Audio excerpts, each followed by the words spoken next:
নমস্কার বন্ধুরা, আমি নিশা রাই। নিশাস রেসিপি ডায়েরিতে আপনাদের সবাইকে স্বাগত। আজ আমি আপনাদের জন্য দুর্দান্ত স্বাদের অমৃতসরি কুলচা রেসিপি নিয়ে চলে এসেছি।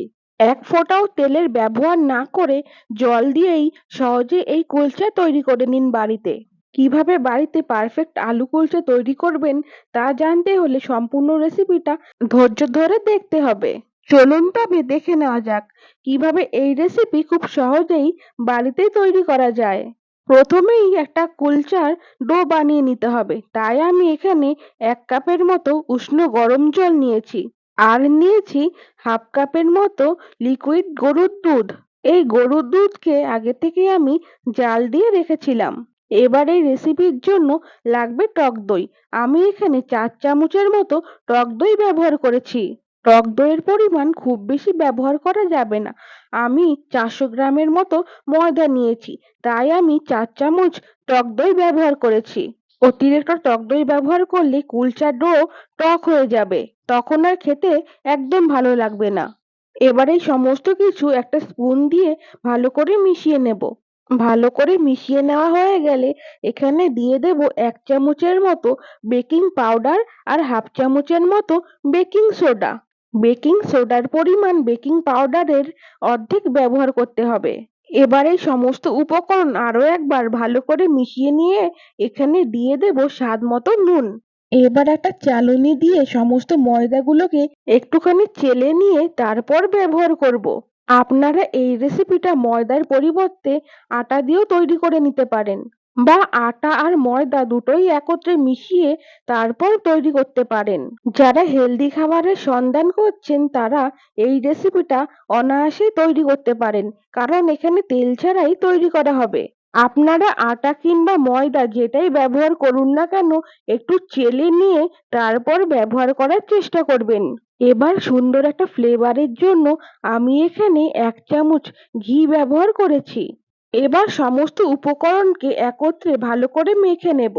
একটা সুস্বাদু আর তুলতুলে নরম কুলচা নির্ভর করে তার ডোয়ের মাখার উপরে।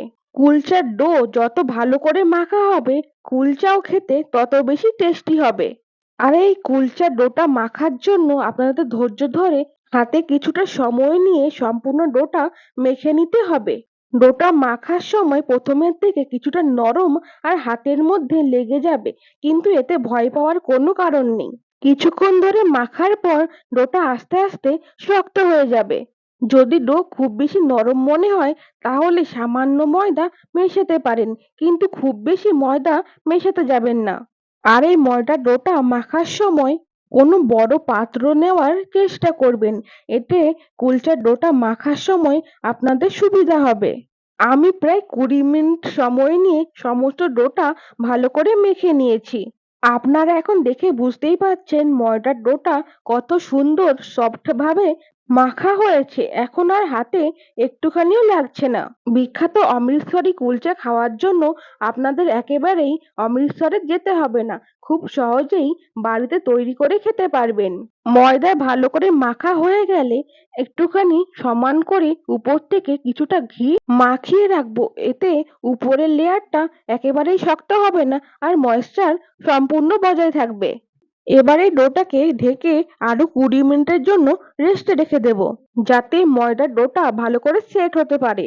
যতক্ষণে ডো সেট হচ্ছে চলুন ততক্ষণে কুলচার ভেতরে স্টাফিংটা তৈরি করে নেওয়া যাক। যেহেতু আমি আজ আলু কুলচা বানাবো তাই আমি 3টে আলু সেদ্ধ করে নিয়েছি। এবার একটা গ্রেটার দিয়ে সমস্ত আলুকে ভালো করে গ্রেট করে নেব। আপনারা আলুকে ম্যাশ করেও ব্যবহার করতে পারেন। এবার একে একে এই আলুর মধ্যে কিছু উপাদান অ্যাড করব। ঝালের জন্য দিয়েছি 1/2 চামচ লঙ্কা কুচি, তারপর দিয়েছি 1 চামচের মতো ধনেপাতা কুচি। এবার কিছুটা পরিমাণ কাঁচা জোয়ান 2 হাত দিয়ে এইভাবে ঘষে নিয়ে এখানে দিয়ে দিলাম। আলুর পুরের মধ্যে আপনারা অবশ্যই জোয়ান ব্যবহার করার চেষ্টা করবেন, এতে সুন্দর একটা ফ্লেভার আসে। পরিমাণ মতো ব্ল্যাক সল্ট বা বিট নুন ব্যবহার করেছি। আপনাদের হাতের কাছে বিট নুন না থাকলে সাদা নুনও ব্যবহার করতে পারেন। তারপর হাফ চামচ জিরে গুঁড়ো, হাফ চামচ ধনে গুঁড়ো আর হাফ চামচ লাল লঙ্কার গুঁড়ো ব্যবহার করেছি। আগেও যেহেতু কাঁচা লঙ্কার ব্যবহার করেছি, তাই এই পর্যায়ে ঝালের পরিমাণ কিছুটা কম করে দিলাম। আপনারা আপনাদের পছন্দ অনুযায়ী ঝালের পরিমাণ কম বেশি করে দিতে পারেন। সবশেষে 2 চামচের মতো পেঁয়াজ কুচি দিয়ে সমস্ত উপকরণকে ভালো করে মেখে নেব। আপনারা একেবারে নিরামিষ খেলে এখানে পেঁয়াজ কুচিটাকে ব্যবহার করবেন না। কুলচা তৈরির জন্য একেবারে পারফেক্টলি আলুর পুর তৈরি হয়ে গেছে। এবার কুলচা তৈরির পরবর্তী পর্যায়ে যাওয়া যাক। ফিরে আসলাম 20 মিনিট পর। আপনারা এখন দেখতেই পাচ্ছেন ময়দার ডো একেবারে পারফেক্টলি রেডি হয়ে গেছে। অমৃতসরি কুলচা বানানোর জন্য আমাদের এইরকম একটা সফট পারফেক্ট কুলচার ডো তৈরি করতে হবে। এবারে ময়দার ডো থেকে মিডিয়াম সাইজের লেচি কেটে নেব। খুব বেশি ছোট করে লেচি কাটা যাবে না, বেশ খানিকটা বড় বড় করে সমস্ত লেচিগুলোকে কেটে নিতে হবে। আমি সমস্ত ডো থেকে 9টা লেচি কেটে নিয়েছি। এবার সামান্য তেল মাখিয়ে দিলাম যাতে উপরের স্তরটা একেবারে শুকিয়ে না যায়। কোনো একটা কাপড় দিয়ে আপনারা এইভাবে ঢেকে রাখতে পারেন সমস্ত লেচিগুলোকে। এবার ময়দার একটা লেচি নিয়ে 2 হাত দিয়ে ভালো করে চেপে চেপে একটা বাটির আকারে গড়ে নিতে হবে। ঠিক এইরকম একটা বাটির মতন গড়ে নেওয়ার পর আগের থেকে যে আলুর পুর তৈরি করে রেখেছিলাম সেখান থেকে কিছুটা আলুর পুর এখানে দিয়ে দেব। খুব বেশি পরিমাণে স্টাফিং ব্যবহার করবেন না, কারণ যখন আপনারা বেলতে যাবেন তখন উপরের ময়দার লেয়ার ভেদ করে ভিতরের আলু স্টাফিং বাইরে বেরিয়ে আসবে। আমি যেমন ভাবে দেখালাম আপনারাও ঠিক আলু স্টাফিং দিয়ে এইভাবে চারিদিকটা সিল করে দেবেন। চারিদিকটা সিল করার পর যেইটুকুনি ময়দার অংশ বেশি মনে হচ্ছে সেটা ছিঁড়ে রেখে দেবেন। একটা লেচির মধ্যে পুর ভরা হয়ে গেছে। আপনাদের সুবিধার জন্য আমি আরেকটা তৈরি করে দেখাচ্ছি। আপনারা 2 হাত দিয়ে চেপে চেপে যখন একটা বাটির শেপে তৈরি করবেন তখন একটু বড় করে তৈরি করার চেষ্টা করবেন। এক্ষেত্রে মুখটা সিল করার সময় আপনাদের সুবিধা হবে। পাঞ্জাবের অমৃতসরে বিভিন্ন রেসিপির মধ্যে এই কুলচার রেসিপি বেশ জনপ্রিয়। এই কুলচা মূলত একটি ফার্সি শব্দ, যার অর্থ হলো চাকতি আকৃতির খামিরযুক্ত রুটি। ব্রিটিশ উপনিবেশিক আমলে ভারতবাসীগণ এই রুটির সাথে বেশ পরিচিতি লাভ করে।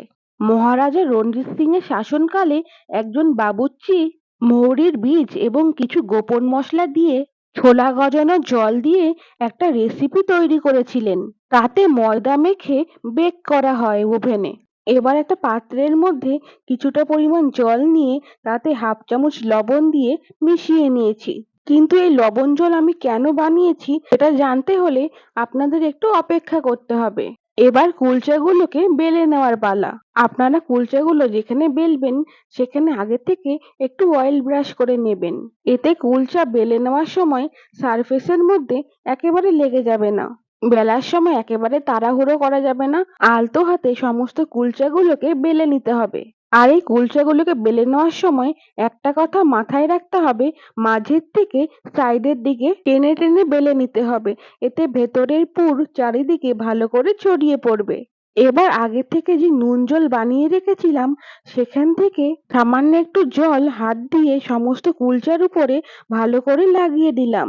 এবার উপর থেকে সামান্য ধনেপাতা কুচি, কালো জিরে আর একটুখানি লাল লঙ্কার গুঁড়ো ছড়িয়ে দিলাম। এই জলটা লাগানোর কারণে উপর থেকে যে সকল গার্নিশিং গুলো করেছি সেগুলো ভালো করে আটকে থাকবে। শেষে আরো একবার আলতো হাতে উপর থেকে বেলে নিতে হবে যাতে উপরের গার্নিশিং গুলো আরো ভালো করে আটকে থাকে। আপনাদের সুবিধার জন্য আরো একটা কুলচা ভালো করে বেলে দেখাচ্ছি। আপনারা লম্বাটে কিংবা গোল যেকোনো শেপেই বেলে নিতে পারেন। অমৃতসরে এই কুলচা বিশেষ এক তেঁতুলের চাটনির সাথে পরিবেশন করা হয়। কিন্তু আজ আমি সেই চাটনি তৈরি করিনি, আপনাদের একটা ধারণা দিয়ে দিচ্ছি কিভাবে সেই চাটনি তৈরি করতে হয়। প্রথমে তেঁতুলকে জলে ভিজিয়ে তেঁতুলের পাল্প বের করে নিতে হবে। এই তেঁতুলের পাল্পের ঘনত্ব মিডিয়াম রাখতে হবে।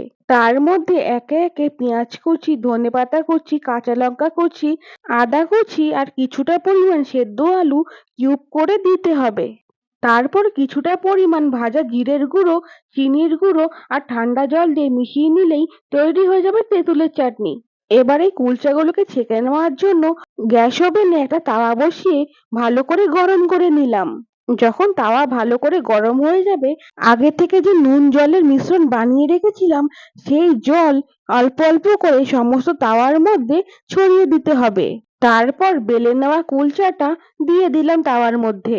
আজ কোনো রকম তেল ব্যবহার না করেই জল দিয়েই সমস্ত কুলচাগুলোকে তৈরি করে নেব। এই পর্যায়ে গ্যাসের ফ্লেম অবশ্যই লো টু মিডিয়াম রাখতে হবে। হাই ফ্লেমে দিয়ে কুলচাগুলো তৈরি করলে নিচে থেকে পুড়ে যেতে পারে। প্রায় ৩-৪ মিনিট পর দেখবেন সুন্দরভাবে বেক হয়ে গেছে আর কালারও কিছুটা পরিবর্তন হয়ে গেছে। অমৃতসরি কুলচার উপরের দিকে বেশ কয়েকটা বাদামি স্পট দেখতে পাওয়া যায়। তাই আমি গ্যাস ওভেনে উল্টো পাশটা একটুখানি ছেঁকে নিলাম। এই কুলচা মূলত কয়লার উনানে করা হয়ে থাকে, কিন্তু আমার কাছে কয়লার উনান অ্যাভেলেবেল নেই বলে আমি গ্যাস ওভেনেই এই কুলচাগুলোকে তৈরি করে নিলাম। আপনাদের পছন্দ অনুযায়ী ঘি কিংবা বাটার উপর থেকে ছড়িয়ে দিলেই তৈরি হয়ে যাবে অমৃতসরি কুলচা। এত সুন্দর সফট আর টেস্টি হয়েছিল, খেয়ে বোঝাই যাচ্ছে না পাঞ্জাবে খাচ্ছি না বাড়িতে বসে। তাহলে কি ভাবছেন, পাঞ্জাবে গিয়ে পয়সা নষ্ট করবেন নাকি এইরকম কুলচা বাড়িতেই তৈরি করে খাবেন? আজকের মতো রেসিপিটা এই পর্যন্ত। দেখা হচ্ছে পরবর্তী কোনো রেসিপিতে। ততক্ষণের জন্য সকলে ভালো থাকবেন, সুস্থ থাকবেন। ধন্যবাদ।